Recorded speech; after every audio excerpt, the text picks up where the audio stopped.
DG ABC-TV, oferecimento Hospital Assunção.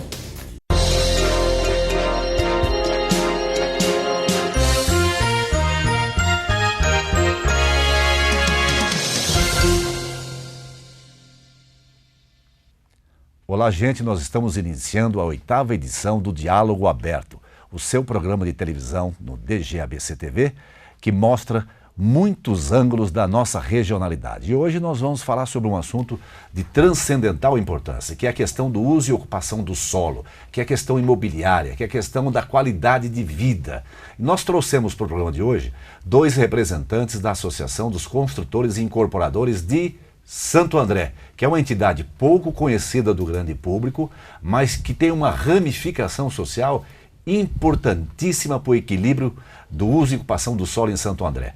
Estão aqui presentes e que vão se submeter a 1 hora de interrogatório o presidente Sebastião Gula e o secretário-geral Silvio Cura. Além de rima, eles estão muito bem afinados com relação aos pressupostos de uma questão fundamental em Santo André, que é o uso e ocupação do solo, que está sendo discutido e debatido em nível legislativo. Houve tentativas de tirar do jogo democrático da produção imobiliária os pequenos construtores de Santo André que são filiados a essa entidade. Pretendia-se, vou dizer com clareza e sem nenhum tipo de preocupação, um grupo pretendia impor a Santo André o que já impôs nas demais cidades da região, que é o elitismo do empreendedor imobiliário, que é a concessão do direito exclusivo à construção de imóvel às grandes construtoras e incorporadoras. Pois esses pequenos construtores de Santo André conseguiram resistir com base no uso e ocupação do solo que vem desde o tempo do Celso Daniel, que fez uma verdadeira revolução e contemplou Santo André com um empreendedorismo de pequeno porte que é inusitado no Brasil. E eu pergunto, já de imediato, Sebastião Gula, essa batalha para fazer com que o pequeno construtor de Santo André, que faz o imóvel melhor que o grande, a um preço de Minha Casa Minha Vida, essa batalha já está vencida ou ainda falta alguma coisa? Não, essa batalha está apenas na metade. Você disse, esse processo começou, a LUOPS atual em vigor... LUOPS é a Lei de Uso e Ocupação do Solo. Lei de Uso e Ocupação do Solo, ela começou, foi na época do Celso Daniel e está em vigor até hoje. Houve tentativas em governos passados de fazer uma alteração, mas fim do governo entrando, atual prefeito, nós tivemos um refresco aí nessa história, mas o ano passado recomeçou de novo. E o que a gente conseguiu notar é que tinha uma intenção de acabar com a nossa tipologia, ou seja, esse imóvel que basicamente nós construímos para a classe média baixa, né? Aquele que ganha na faixa de entre 5 e 6 mil reais, que são os nossos compradores principais, e nós conseguimos produzir imóvel para vender para esse pessoal dentro a um valor de 190 mil reais, que é a faixa 3 do programa Minha Casa Minha Vida. Que é uma faixa pouco usada no Minha Casa Minha Vida, né? É uma faixa... Não, no nosso caso, a gente consegue produzir... Mas o Minha Casa Minha Vida tem dificuldade. O Minha Casa Minha Vida, depende de dinheiro público, tá praticamente parado. Você tem acompanhado a notícia nos jornais nos últimos dias, não estão repassando o governo federal, que é o financiador dessas obras Minha Casa Minha Vida com subsídio, não tem repassado as construtoras e principalmente no Nordeste a gente tem notícia que essas obras estão paralisando por falta de recursos. Ô Silvio, eu estaria exagerando em definir a atividade que vocês fazem, da qual vocês participam, como preço de Minha Casa Minha Vida e qualidade de prédio das grandes construtoras, ou ainda vocês conseguem fazer com mais qualidade que as grandes construtoras que cobram um preço muito maior? Nós temos um padrão de construção melhor que o das grandes construtoras, porque o nosso empreendimento é entregue chave na mão, até pela própria classe do pessoal. Nós não podemos entregar um imóvel incompleto como as grandes construtoras fazem. Chave na mão significa o que, Silvio? Pronto, 100% pronto. Acabamento, tudo isso? Acabamento, piso, azulejo, todo o acabamento, elétrica, pintura, com materiais de primeira qualidade, que não é o caso de grandes empreendimentos feitos nessa classe. E nós trabalhamos com material também construímos imóveis maiores com o mesmo padrão. Nós usamos o mesmo acabamento. Num apartamento Minha Casa Minha Vida ou num outro de 3 dormitórios, nós usamos o mesmo padrão de acabamento. Então, Sebastião Gula, eu lhe pergunto, como se explica, ou se tem explicação, ou se você prefere não dizer, que nenhuma outra cidade da região tem a sensibilidade de dar um tratamento à uso e ocupação do solo com o perfil de Santo André, no caso, através dos agentes econômicos que estão na Associação dos Pequenos Construtores de Santo André? Por que as outras cidades do Grande ABC não incorporam essa realidade positiva de Santo André? Bom, vamos voltar um pouquinho na história, que essa lei, essa LUOPS, que é a Lei de Ocupação do Solo, foi aprovada na época do Celso Daniel, que tinha uma visão mais social da moradia. Então, através da vontade dele, eu acredito, que conseguiu-se na época aprovar essa legislação, que os governos que o sucederam tentaram, então continuam tentando acabar com essa tipologia que exatamente que atinge esse pessoal. Eu acredito que outros prefeitos, atuais e anteriores, não tiveram essa sensibilidade ou sofreram pressão, talvez, de grupos econômicos mais fortes para que essa mudança não ocorrera. Ao contrário, Santo André, nós estamos sofrendo a pressão para que nós mudemos a nossa LUOPS, a nossa Lei de Ocupação do Solo, acompanhando as demais cidades da região. Silvio, ele disse que Santo André vem sofrendo esse assédio. Você correlaciona essa pressão à atuação da Associação dos Construtores Imobiliários do Grande ABC, embora seja mais de São Bernardo, presidida pelo empresário Milton Bigussi, que é um grande construtor? Com certeza, pode não ser direto, mas indiretamente, deve existir algum tipo de lobby, porque nós competimos diretamente. Vocês têm alguma relação com a Associação do Milton? Não. Já houve tentativa de aproximação? Também não, porque, inclusive, eu pessoalmente participei de eventos patrocinados por ele, que é o Construindo o Grande ABC, que foi aqui em Santo André. E eu me retirei no quarto final do evento, porque não... construindo prédios no Grande ABC, o evento dele, porque não dizia nada à nossa tipologia. Então, nós temos a associação que nos representa, que é a nossa classe, e ela é incompatível com a do Grande ABC, que é do seu Milton Bigussi. Isso quer dizer o seguinte, nesse caso de Santo André especificamente, quando houve uma tentativa, ainda existe uma resistência a essa tipologia de ocupação do solo, que são apartamentos de qualidade, são sobrados com 4 apartamentos, né, em cada terreno, geralmente no interior dos bairros, quer dizer, descongestionando as artérias mais concorridas da cidade. A Associação dos Incorporadores de São Bernardo, que também se diz do Grande ABC, ela prestou algum tipo de ajuda a vocês, algum tipo de assessoria, ou trabalhou num sentido contrário? Na verdade, não tivemos nenhum tipo de ajuda, nenhum tipo de aproximação, e estivemos sozinhos desde o começo. Sozinhos a nível de associação, porque a nossa representa os pequenos, porque infelizmente o nosso objetivo é incompatível com o deles. Então nossas metas não são concomitantes. O que você chama de incompatível com os deles? O interesse é adverso. Nós temos um mesmo mercado para explorar, então seria deveras interessante que a nossa classe parasse de trabalhar, que a deles ia prosperar com mais facilidade. Eu acredito isso, pessoalmente. Sebastião, dê alguns números da representatividade da sua entidade, para que o telespectador tenha um conhecimento maior do que vocês de fato são para Santo André. Olha, Santo André, nós calculamos que tem aproximadamente 300 pequenos construtores.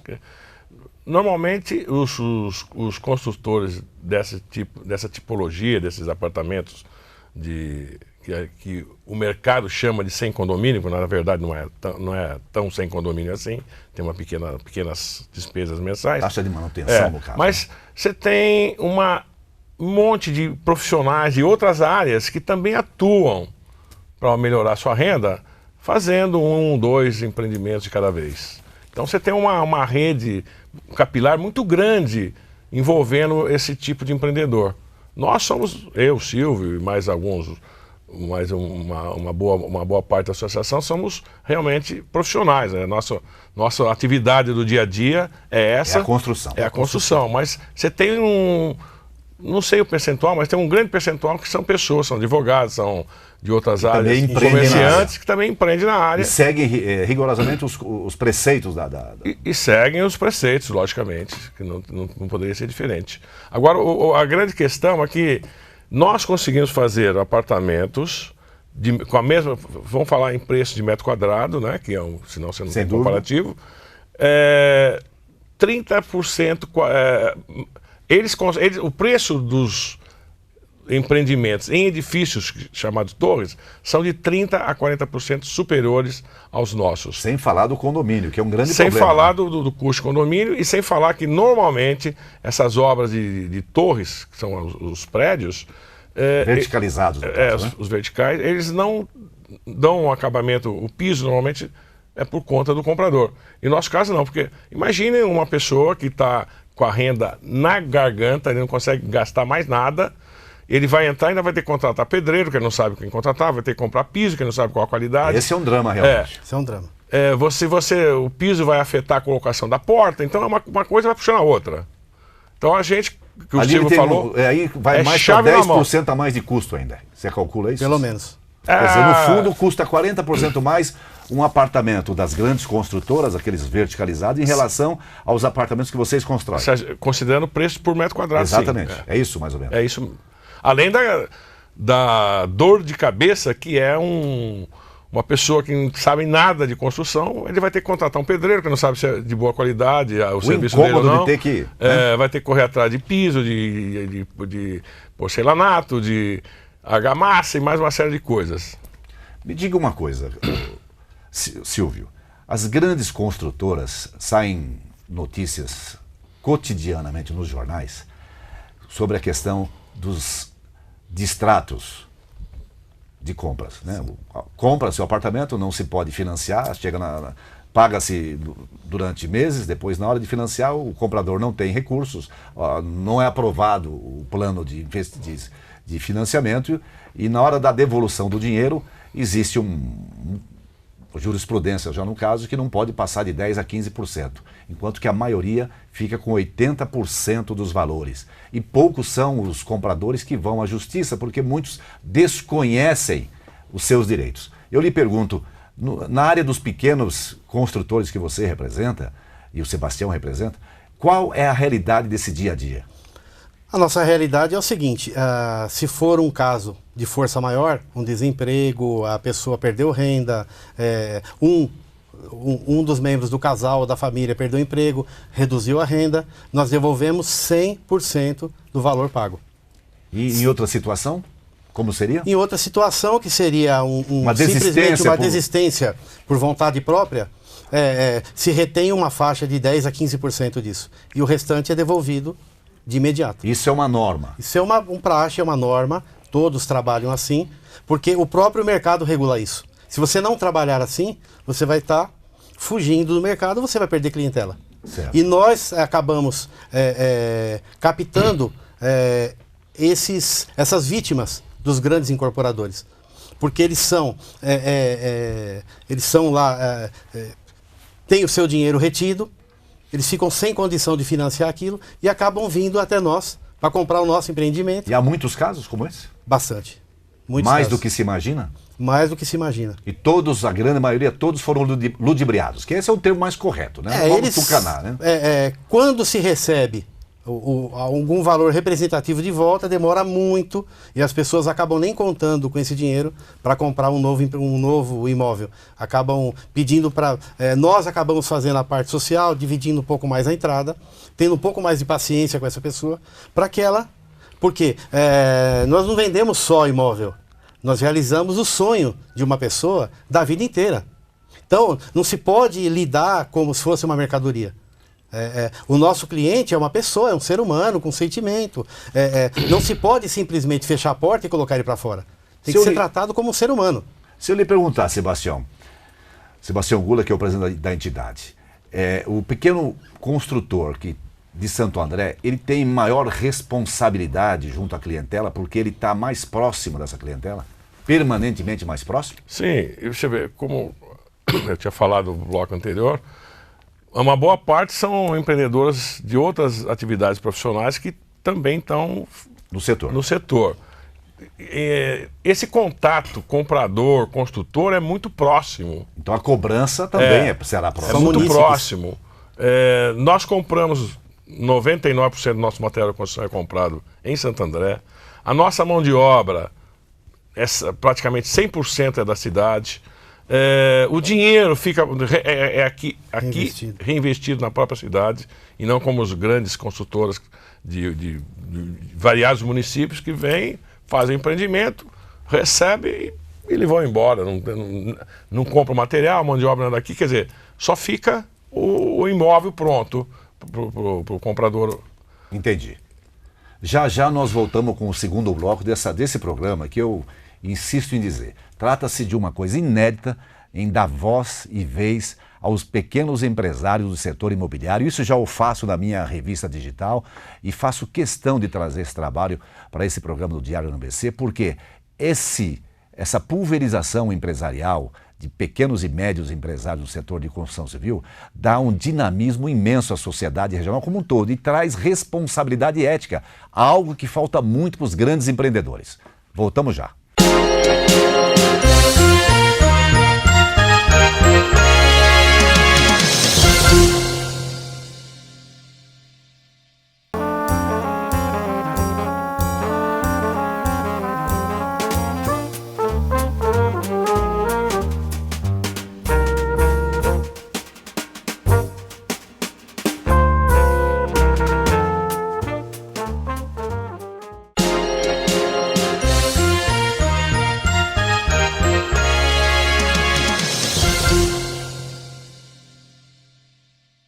Estamos voltando agora com o segundo bloco do Diálogo Aberto e nós estamos hoje ouvindo e questionando dois representantes do setor de pequenos construtores e incorporadores de Santo André.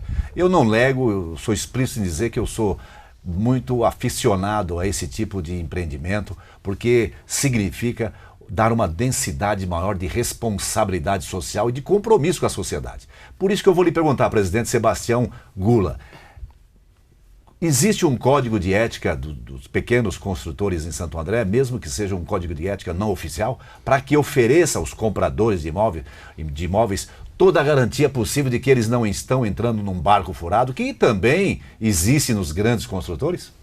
Sim, logicamente a gente tenta purificar esse mercado, não deixando que picaretas, digamos assim, né, adentrem no nosso ramo. Então o que a gente tem é acompanhado, se tiver algum problema localizado, a gente tenta resolver da melhor maneira possível, mas são raríssimos os casos, porque normalmente quem entra nesse mercado é o pessoal que tem dinheiro para construir um empreendimento, 2 empreendimentos. Então a maior parte termina a construção para depois vender. A grande maioria. Você fala desse grupo de empreendedores dos que tem outra atividade profissional e também agem nessa área. Porque ele não vai correr o risco de estragar a reputação, o bom nome que ele tem na sociedade, já que esses empreendedores são todos das cidades. E você, Silvio, como você vê essa questão de mostrar não só que é honesto, mas também provar que é honesto? Porque é como a mulher do César, né? Como você vê isso? Isso é uma coisa muito importante. A nossa classe é uma classe de munícipes, como eu citei no outro bloco, tanto a mão de obra quanto os empreendedores. Então, tem sempre aquele... você encontra o seu cliente no supermercado, você encontra no seu clube, você encontra num parque, você encontra num passeio. Restaurante. Num restaurante. Você vende o garçom. Entendeu? O garçom é nosso cliente, o copeiro, o manobrista. Então, o que acaba acontecendo? Não é por isso que nós somos idôneos, mas isso força a quem não é idôneo a não entrar, porque ele sabe que ele vai prestar contas à sociedade, porque todos são da cidade. Inclusive, a nossa mão de obra também não são funcionários trazidos do Nordeste, que ficam no alojamento e vão embora depois. Você quer dizer que essa é a prática das grandes construtoras? Sim, os grandes, eles trazem a mão de obra de fora, o material vem todo das fábricas direto, nós compramos no comércio local, nós temos toda uma capilaridade de mão de obra indireta também, que é do comércio. Nós movimentamos os depósitos de material, os locais, movimentamos os restaurantes locais, porque o nosso pessoal da nossa obra vai frequentar o comércio local ali, as lojas, a família da nossa mão de obra, ele recebe o pagamento dele, ele vai comprar onde? No centro de Santo André. Eles não vão para outro lugar. Esse dinheiro é um dinheiro que fica preso em Santo André. Então, assim, a pior tragédia que essa aprovação dessa lei traria seria isso. Nós vamos falar já sobre essa tragédia. Sim. E eu pergunto no teu gancho, Sebastião, essa intimidade que se tem com o cliente e que leva a um grau maior de responsabilidade, essas duas questões são questões importantíssimas. Como se explica que os legislativos do ABC, eu vou insistir nessa pergunta, Sim. não se preocupem com esse sucesso de um modelo de empreendedorismo de pequeno porte de Santo André? Como se explica que São Bernardo, São Caetano, Mauá e outras cidades não têm uma legislação que permita a multiplicação desse pequeno capitalismo? Como se explica? Bom, eu acredito que seja motivado por forças antagônicas. Você tem uma força estabelecida que está fazendo um tipo de empreendimento e tem que ter uma outra força que aqui em Santo André temos a associação que representa essa força antagônica lutando para que seja possível a construção desse tipo de empreendimento. Eu acho que nesses outros municípios não tem uma classe de pequenos organizada para lutar para que se altere a lei a favor dessas construções. Porque as nossas construções não é somente atender um comprador específico de casa, da casa própria. Primeiro, nós transformamos, você pode ver a transformação urbanística dos bairros de periferia estão ocorrendo. Porque antes, onde tinha uma casa velha, onde mora o que acontece? O típico terreno que a gente compra é uma casa antiga, velha, onde o pai comprou isso há 30, 40, 50 anos atrás, aí os filhos foram casando e construindo puxadinhos no terreno. Então você tem uma verdadeira favela naquele terreno. Então você está tirando aquele pessoal de uma moradia totalmente insalubre por uma moradia digna para que ele possa constituir. Normalmente o comprador são o casal recém-casado que está constituindo família. Esse é o típico comprador dos nossos imóveis. Então além da transformação urbanística, você está favorecendo a fixação daquela pessoa no próprio bairro onde ele nasceu e cresceu. Então você não tem uma função social muito grande. Esse é o principal aspecto da nossa atuação. É manter a pessoa no local onde ela nasceu e cresceu. Ô Silvio, se fôssemos tomar um ou dois bairros de Santo André como referência da transformação urbanística promovida por pequenos construtores, aqueles que ao longo dos anos efetivaram obras, mantiveram as famílias nos seus devidos bairros, quais seriam esses dois locais, ou dois ou três locais, que seriam exemplo da atuação dos pequenos construtores de Santo André? Bom, o primeiro exemplo seria no segundo subdistrito, a região do Parque das Nações, Santa Terezinha, Utinga, que foram completamente renovados. Como é que se diz? O horizonte mudou.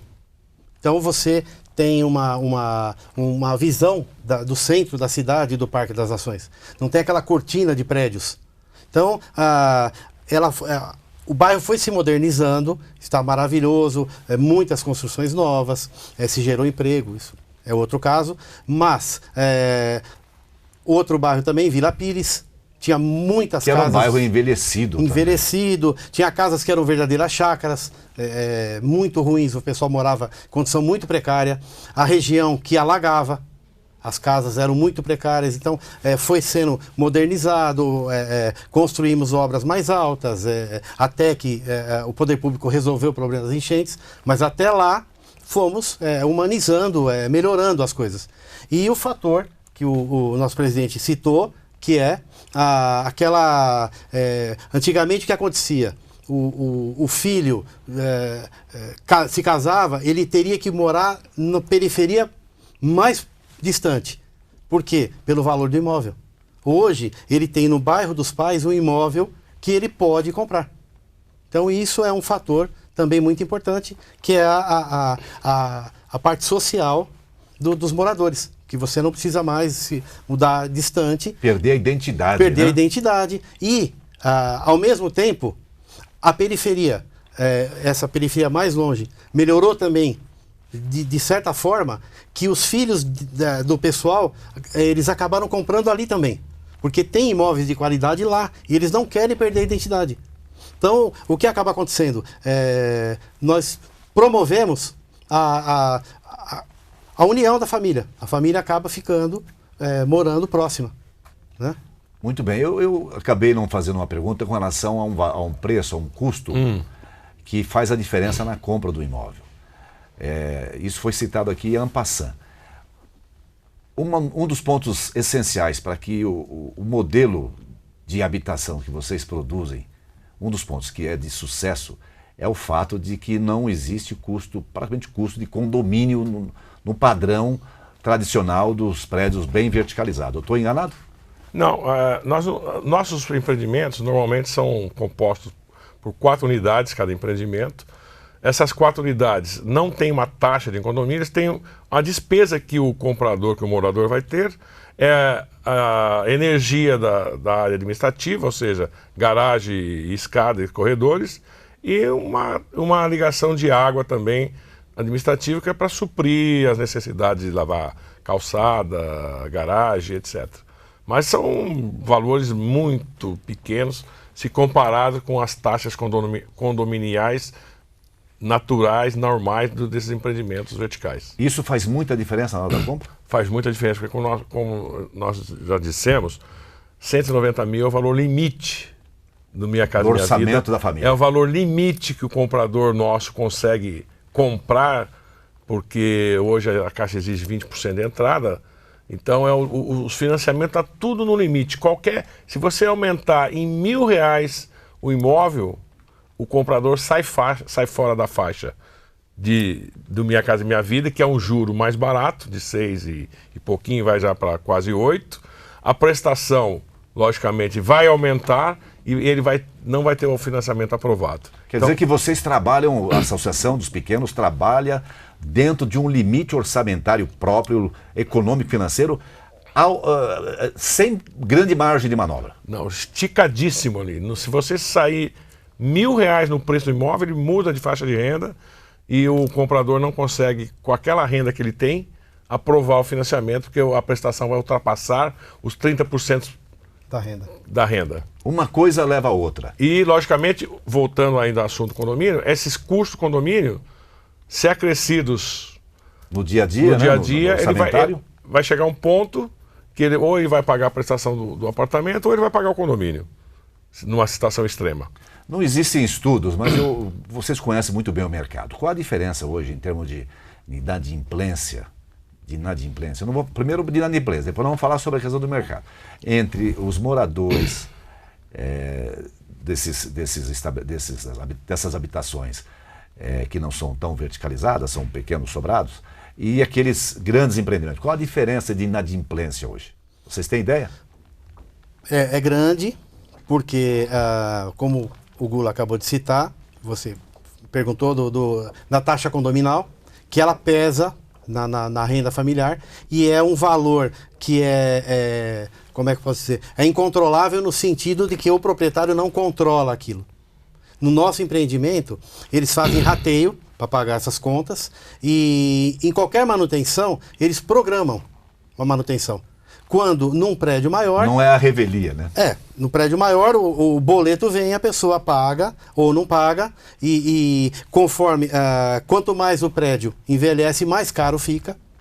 E isso vai influenciar no poder de pagamento da prestação. Eu lhe pergunto, presidente Sebastião Gula, a relação no dia a dia, num condomínio verticalizado que tem 80 famílias, 40 famílias, e a relação nesse condomínio que tem 4 ou até 8 famílias, qual é a diferença? Onde não tem o custo condominial definido, dentro do padrão tradicional, certo, que tem síndico, aquela coisa toda. a incidência de incidentes, nesse caso, é maior do que... Ou não? Olha, ou os proprietários se entendem? Normalmente os proprietários se entendem, você não... É quase zero o índice de incidentes. Existem regras que devem ser cumpridas? Sim. Tem a convenção de condomínio, como qualquer... Quer dizer, não existe o síndico, mas existem as regras. As regras, até por obrigação legal, você é obrigado a instituir a convenção de condomínio. Isso a construtora que faz? A construtora que faz, registrado em cartório, tudo bonitinho, não tem... Quer dizer, o cidadão compra um apartamento num desses empreendimentos, ele já sabe exatamente o que ele deve seguir em termos de disciplina, de relacionamento interno. O bom relacionamento, a boa educação, cabe em qualquer lugar, seja num nosso empreendimento de 4 unidades ou num de 400. Mas, logicamente, é muito mais fácil você entrar em entendimento entre 4 pessoas do que em 400, né? Então, o índice e mesmo assim os vizinhos são muito próximos. Num empreendimento de grande porte, você mal vê seus vizinhos. Até porque nesses empreendimentos aos quais nós estamos nos referindo, que são esses pequenos, não existe elevador, é isso? Não existe elevador. São 2 pavimentos. Não existe elevador. Isso faz a diferença, Silvio? Olha, no custo, claro, do condominal, porque o elevador também, quanto ele mais ele envelhece, mais cara fica a manutenção. Então acaba ficando uma coisa ilusória. Porque a pessoa compra um prédio com condomínio, pagando R$200, em 3 anos ele está pagando 500. Eu estaria errado? É uma questão de comportamento. Eu estaria errado ou a minha colocação seria correta?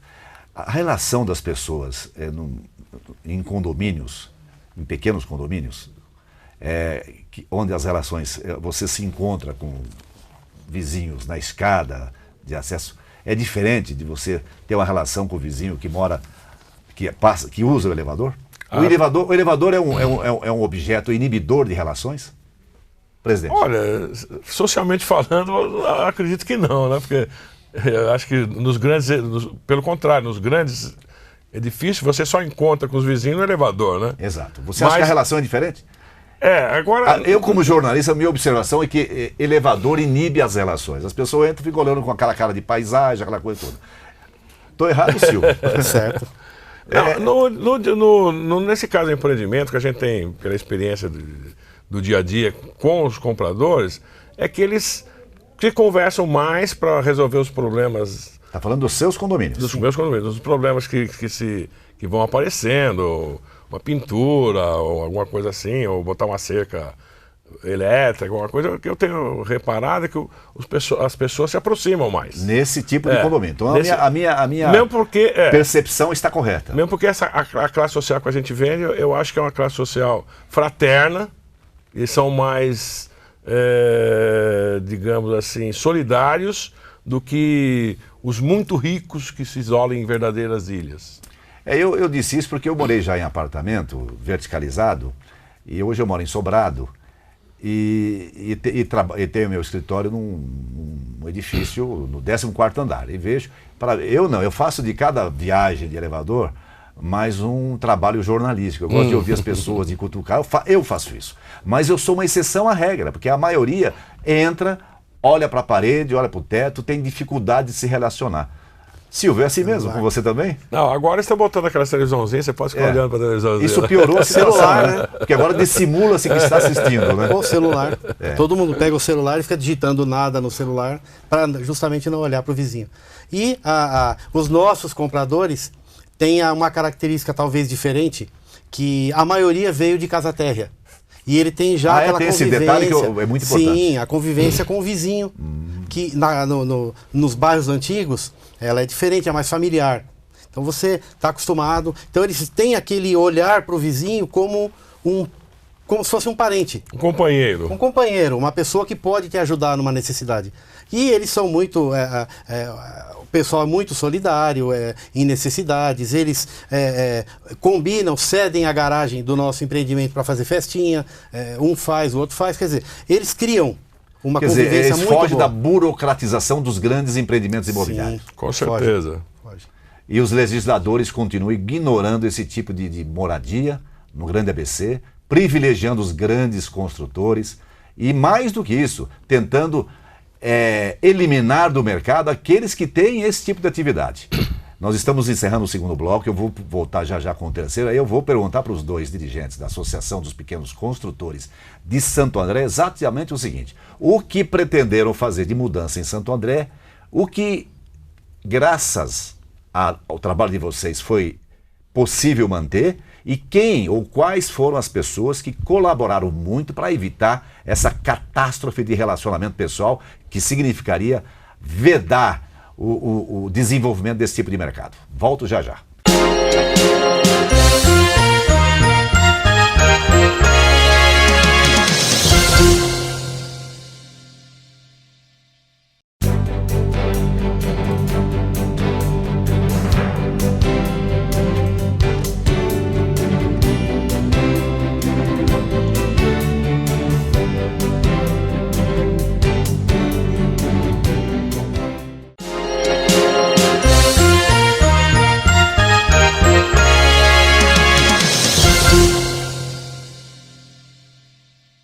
Oi, gente, estamos agora abrindo o último bloco do Diálogo Aberto, ouvindo hoje, questionando hoje, dois construtores de pequeno porte em Santo André.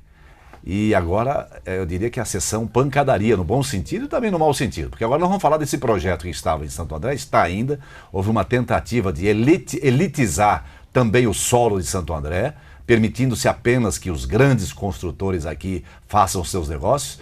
Isto seria um genocídio empresarial, porque há pelo menos 300 pequenos empresários em Santo André que, de forma profissional, independentemente de só fazer isso, trata o solo de Santo André e faz movimentar o PIB de Santo André, conforme já foi explicado aqui. Eu pergunto inicialmente para o Silvio Cura, que ele foi, juntamente com o Sebastião Gula, estão sendo dois grandes guerreiros em defesa desses empreendedores. Ô Silvio, quando você vai em determinados ambientes públicos em Santo André e se encontra com pessoas que têm o poder de decisão com relação ao uso e ocupação do solo, recebem-no com champanhe ou é mais provável que estejam lá preparando uma sabugada em você? É mais fácil que lavem o chão e não enxuguem e deixem o sabão para mim. Porque foi uma luta árdua, praticamente agora vai completar um ano. Para evitar isso? Para evitar, foi um jogo de gato e rato esse tempo todo, esse um ano, porque nós conseguimos uma conquista aqui, eles viravam alguma coisa ali. No fundo, o que eles querem, ou queriam? Nos exterminar. Através, como seria esse processo? Eles não podem simplesmente lançar uma lei impedindo uma classe de trabalhar ou de empreender. Então, eles criaram um ambiente desfavorável que seria inviável. Um ambiente legislativo, no caso. Legislativo, pela lei. Com mudanças na lei. Mudanças na lei, exatamente. Que o fato estranho, nesse caso, o principal fator foi barrado exatamente pelo nosso prefeito. O prefeito Carlos Grana, interveio no sentido de preservar essa classe. De preservar a nossa classe. E outras esferas do executivo de Santo André também interviram em nosso favor. Vereadores da base governista nos ajudaram e outros da oposição, a maioria também. Dos vereadores foi 100% de apoio, porque eles sabem que a nossa importância na economia e no PIB da cidade. Me diga uma coisa, diante de tanta gente para defender essa classe, quem que estava do outro lado? Quem estava pretendendo exterminá-los? Se eu fosse o Jânio Quadros, eu diria que são forças ocultas. Mas são ocultas? Não são ocultas, são, na verdade, a opinião pessoal, os grandes empreendedores que fazem a pressão negativa, tentando terminar com a última reserva de pequenos empreendedores de construção. Eles têm representante deles lá na prefeitura? Bom, representante direto não tem, mas o nosso nobre secretário da Habitação é um construtor de torres. O secretário que... Paulo Piagentini. Ele representa os grandes construtores? Ele é um grande construtor. E Obviamente, o corporativismo deve pesar nessa hora. Você faria alguma comparação do trabalho eventual, desse trabalho do Paulo Piangentini em defesa da classe dele, dos grandes construtores? Você usaria alguma figura de linguagem, alguma metáfora? Tem uma brincadeira que é usada no nosso meio que diz que se um açougueiro fosse alçado ao cargo de secretário do comércio, a primeira medida dele seria impedir que os supermercados vendessem carne. Está explicado. Sebastião Gula, você que acompanha isso de perto, faz parte do comitê de frente para impedir qualquer tipo de ação que venha abalar sensivelmente essa classe. Você tem um perfil diferente do Cura, um bate e o outro assopra, vamos dizer assim. Você também assim, sentiu muita dificuldade nessa relação com o poder público? Qual foi a tua relação direta com o prefeito? Como foi possível chegar até o prefeito para resolver o problema? Olha, tudo começou lá, ainda na legislação, durante o governo do Aydin, é isso? O governo do Aydin. Basicamente os mesmos técnicos. Essas mudanças, para esclarecer, essas mudanças propostas agora no governo do Carlos Grana, a tentativa de mudança, que procuraria inviabilizar esse setor empresarial, essas mudanças nasceram durante a administração do Aydin Ravin, é isso? Exatamente. A nossa associação foi fundada dentro do comitê de campanha do senhor Carlos Grana, sem ter com a nenhum presença tipo dele, inclusive. Mas sem ter nenhuma tendência partidária, porque nós estávamos muito preocupados, já naquela época, com o rumo que estava tomando a proposta de mudança da lei de ocupação do solo. Isso chegou aos ouvidos do Grana, que se sensibilizou-se, principalmente com a questão social, com o atendimento social dos nossos empreendimentos, e nos convidou para utilizar o comitê dele como ambiente para a fundação da nossa sociedade. E quis o destino que caísse no colo dele exatamente o momento mais dramático. 2 anos depois, nem sei se por iniciativa do prefeito, até acho que não, porque depois nós tivemos uma audiência com ele e ele nos garantiu que não deixaria que a nossa tipologia, que é assim chamada, fosse extinta. Mas a intenção, desde lá de trás, era extinguir o nosso tipo de... Desde lá de trás, no governo Aydin, para deixar bem claro, para que não haja uma confusão de interpretação. Isso. Era a extinção, porque nós, depois, através do Ney, que nos acolheu na Semasa... O Ney Vaz, presidente, superintendente do muito Semasa. Importante. Que nos acolheu, nós tivemos acesso aos técnicos que nos fazia e faz oposição à nossa tipologia. Foi-nos empurrado goela abaixo, isso eu falei para o Ney, algumas condições para que nossa tipologia não fosse extinta. Entre elas, uma cobrança de 5%, que assim que aprovar a nova lei... 5% de cobrança? Não.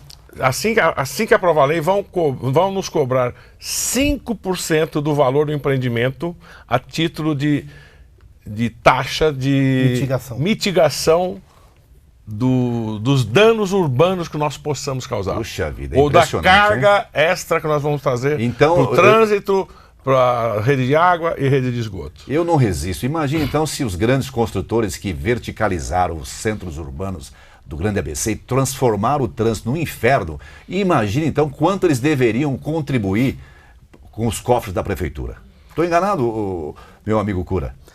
Isso foi houve uma distorção nesse quadro de danos ao entorno, tanto que o projeto inicial desta lei, ele contemplava, hoje, na legislação vigente, acima de 200 unidades num empreendimento, os grandes empreendedores... unidades são apartamentos. Apartamentos. Eles são obrigados a fazer um estudo de impacto.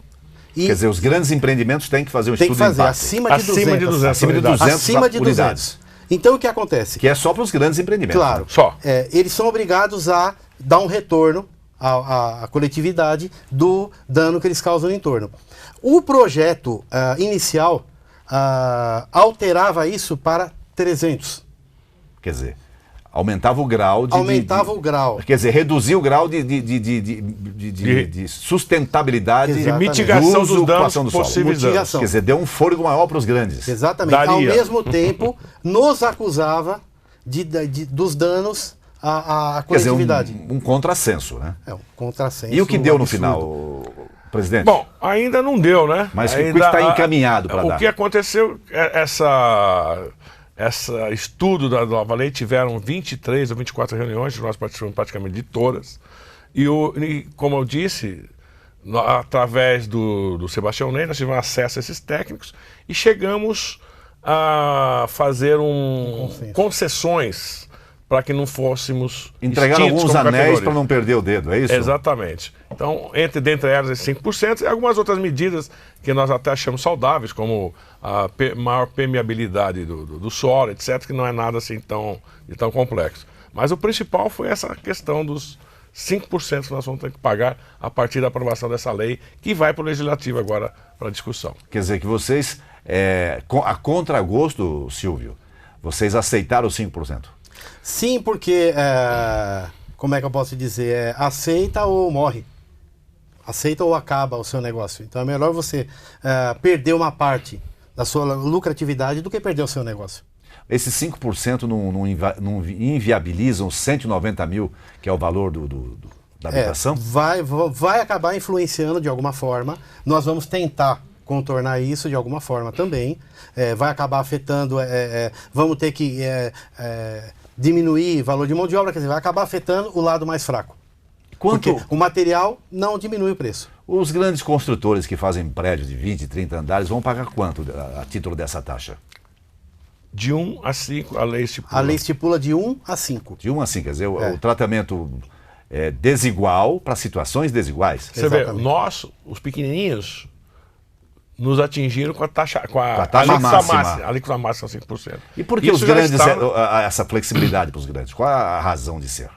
Se eles já saem com grandes empreendimentos? Mas a última notícia é que eles estão também tentando cobrar dos grandes. Vamos ver, vai depender tudo do Legislativo agora, ao encaminhamento dessa questão. Mas aí não precisa ser gênio em matemática para entender que, mesmo que as alíquotas sejam iguais, de 5%, vamos supor, o impacto na mobilidade urbana causado pelos grandes investimentos, grandes prédios, é muito maior do que dos pequenos. Qualquer um, não precisa ser gênio em matemática para saber, basta ver a volumetria de trânsito que vai afetar um empreendimento e outro empreendimento. Quem anda por Santo André deve saber, de cor e salteado, que há muito mais qualidade de vida em termos urbanos, em termos de mobilidade urbana de veículo, nos bairros, né, nas áreas de bairro, do que nos grandes corredores, nos bairros, tipo o bairro Jardim de Santo André, que é um caos de tantos arranha-céus que tem. Não é verdade ou estou enganado, Silvio? Com certeza, é a concentração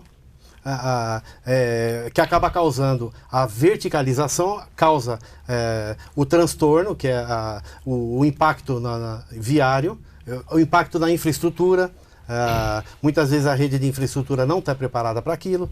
Então, talvez nós tivemos já essas 23 reuniões que o Sebastião falou, chegamos a um consenso de um texto de lei que não podemos dizer que é o ideal, que é fechado, porque ainda não foi entregue ao Legislativo. Ainda pode acontecer alguma coisa nesse meio de caminho. Por exemplo? Podem...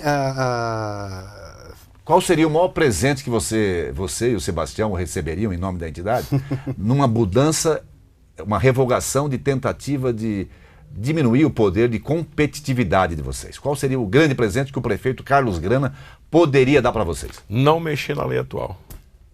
Seria o melhor presente. Em nada ou em algumas coisas até pode mexer? Não, algumas coisas menos uns 5%, periféricas. Eliminar esses 5%? Mas esse daí agora vai depender do Legislativo, não faz parte mais da nossa alçada isso. Mas o Legislativo pode reduzir essa alíquota? Acredito que possa. Pode, né? eles têm que ver os aspectos eles podem até técnicos. rejeitar todo o projeto, eles têm um poder. Tem um poder. Agora vai para a Comissão de Constituição e Justiça da Câmara, depois vai para o plenário. Isso vai ser discutido ainda. Quer dizer, o grande presente seria não mexer na lei? Seria não mexer na lei. Para você, Silvio? Pelo menos na parte que nos toca. A parte que nos toca. Mas você admitiria alguma coisa diferente? Não, nós estamos exaltando exatamente a participação do senhor Sebastião Ney Vaz, Do Semasa, que puxou para ele a mediação desse diálogo, que já se arrastava por um ano e não se chegava no consenso. Quando você fala, puxou para ele a mediação, isso quer dizer que o secretário da área não tem mais esse poder de mediação? Ele estava, digamos, dificultando as coisas. Nós não chegávamos num acordo porque todas as reuniões acabavam da mesma forma. Que forma? Em briga. Então, não chegávamos num acordo nunca. E qual era o ponto principal dessa briga? Onde Não havia... tinha ponto, nós não tínhamos diálogo. Era tudo? Era tudo, o desejo da lei era o nosso fim. E o Ney, profissionalmente, ele é um profissional da área, os engenheiros dele,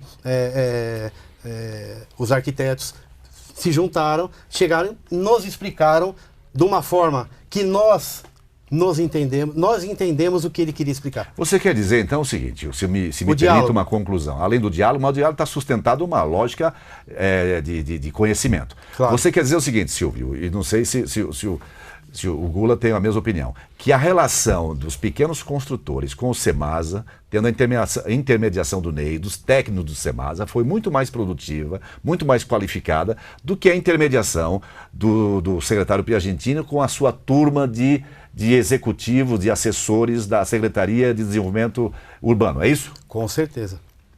Tanto que concordamos, o Ney explicou de forma inteligível para nós qual era o nosso impacto na área urbana. Nós entendemos e aceitamos algumas exigências. Ele foi humilde e disse, vocês também precisam me ajudar. Nós concordamos. Entendeu? Então, essa taxa, como nós estamos dizendo, não necessitaria ser extinta, mas que fosse mais justa. Eu lhe pergunto, qual foi o elemento sensibilizador no Ney quando ele falou desse impacto do solo, no bairro da construção? Qual foi o elemento que, de alguma maneira, vocês concordaram? Olha, primeiro, a demanda por água, que nós estamos numa crise hídrica realmente, isso daí faz pesar bastante, sensibiliza todo mundo. Sim. A rede de esgoto, que segundo ele nos explicou, precisaria ser, em determinadas situações, precisa ser alterada, aumentada a capacidade. E não é da área dele o sistema viário, mas a área de saneamento. Então, mas tudo isso também tem a sua correspondência nos grandes empreendimentos, não é verdade? Sem dúvida. Que é com maior impacto, inclusive. Maior impacto. Então aí eu insisto, a alíquota que está sendo reservada como sobretaxa para os pequenos empresários da área de construção de Santo André é uma alíquota injusta, sendo 5%, em relação à alíquota que, se chegar a 5% para os grandes empreendedores, também seria uma situação de igualdade para questões desiguais, porque o impacto de um prédio de 80 unidades é muito maior num quarteirão do que o empreendimento com 8 unidades nesse mesmo quarteirão. Mas viu, Daniel, porque essa lei, eu não acredito que ela já esteja pronta, certo? Porque a cada reunião dessas 23 sofria alguma alteração.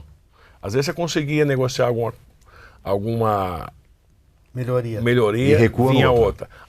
Mas o ponto básico que ele queria acabar conosco é que você tinha uma taxa de ocupação nossa. Esse é o ponto importante, gente. O presidente da associação vai contar qual foi o centro principal, o centro nuclear, o nervo do desgaste entre os construtores e o setor público, que, graças à intervenção, como disse aqui, do prefeito, passou-se a ter uma configuração diferente. Qual foi lá atrás, então, na herança do Aidan, e que veio agora com o secretário da área de desenvolvimento urbano de Santo André, que é ligado aos grandes construtores, qual foi o ponto que deixou vocês, pequenos construtores, em polvorosa? Bom, eu não sei se esse ponto especificamente foi coisa agora recente, não foi da vez passada ainda, do primeiro estudo, já é desse segundo estudo na administração já do Carlos Grera. Nós temos um coeficiente de aproveitamento do solo correspondente a 31,25. E eles queriam dobrar isso para 62,5. Transforma isso numa linguagem... Isso significa que você conseguia... Hoje você consegue, na lei atual, construir num terreno de 125 metros quadrados 4 unidades de 37 metros. Com a mudança? Com a mudança, você ia conseguir só 2. Quer dizer, E inviabilizar. Você ia inviabilizar Acabou. totalmente, porque esse imóvel custa 190 mil, você ia ter que vender por, sei lá, 250 ou mais. não tem mercado. Não tem mercado. Você não tem comprador. O nosso comprador não ia conseguir alcançar esses valores, porque ele não tem renda suficiente para comprar isso aí. Quer dizer, E inviabilizar porque essa conta vai bater com algum número que eu não sei qual que é. 250, 260 E isso mil. já foi demolido, vocês já destruíram essa proposta. Não, nós conseguimos, através do reunião conjunta com o Ney, o secretário também, o Piagentini, 3 ou 4 reuniões, conseguimos chegar, sensibilizá-los de que eles estariam inviabilizando totalmente nosso empreendimento. Aí o resto das propostas não tem valor não precisaria nem ser discutido, porque se você mata a galinha, você não tem que ficar discutindo qual é a cor do ovo. Silvio, foi aí que o seu santo e o santo do secretário Piagentini se cruzaram? No sentido de beligerância? Foi. Foi desde o começo, porque foi um projeto planejado em audiências públicas. E na primeira audiência pública já percebemos que havia algo de errado. De estranho ou errado? Estranho e errado. Porque foi feita uma audiência da qual uma grande parte da nossa classe veio participar. Seria uma reunião das 8 da manhã à 1 da tarde, que até meio-dia e 45 não se falou absolutamente nada da nossa tipologia. Que seria uma lei empurrada goela abaixo. Então, na realidade, a audiência foi para inglês ver. Foi. E acabou acontecendo o quê? Talvez nas outras cidades da região tenha acontecido isso. Tenham aberto o diálogo, tenham deixado passar, quando foram acordar era tarde demais. E nós acordamos nessa audiência, começamos a nossa batalha, a nossa guerra ali naquele dia, e a partir dali todas as reuniões, com o apoio, tem que dar os agradecimentos aqui depois no final, nós tivemos muitos apoios, e acabamos conseguindo, angariando a simpatia das pessoas que perceberam o aspecto social das nossas construções. Claro que é uma atividade econômica que eu tenho, mas o aspecto social não pode fugir, não é verdade? Muito bem, então, senhores e senhoras, nós estamos encerrando a 8ª edição do Diálogo Aberto e hoje eu vou confessar para vocês o seguinte: muitos telespectadores achavam que eu estava muito bonzinho como mediador desse projeto, porque eles estão acostumados com o Daniel Lima mais interventor, vamos dizer assim, mais opinativo, mais analítico. Hoje eu não resisti, porque eu visto essa camisa dos pequenos empreendedores e visto a camisa dos pequenos empresários. Eu vejo a região do Grande-ABC numa situação econômica muito difícil, eu vejo o poder público ainda muito à distância das reais necessidades da região, vejo o Grande-ABC ainda contaminado por figuras que não lhe dão o devido valor e respeito por futuro de gerações que estão aí. Por isso que essa questão dos pequenos e médios construtores, que tem uma influência brutal no desenvolvimento econômico micro que pouca gente vê, por isso que essa questão precisa ser muito mais bem discutida, precisa ser levada aos outros municípios. Os senhores prefeitos precisam se sensibilizar com essa modalidade de empreendimento, porque nós não podemos ficar dependendo exclusivamente dos grandes construtores, que na grande maioria, não na totalidade, não tem a alma da regionalidade, da intimidade regional, da parceria com o vizinho, tudo isso que faz a diferença na construção da sociedade que nós esperamos. Até a próxima.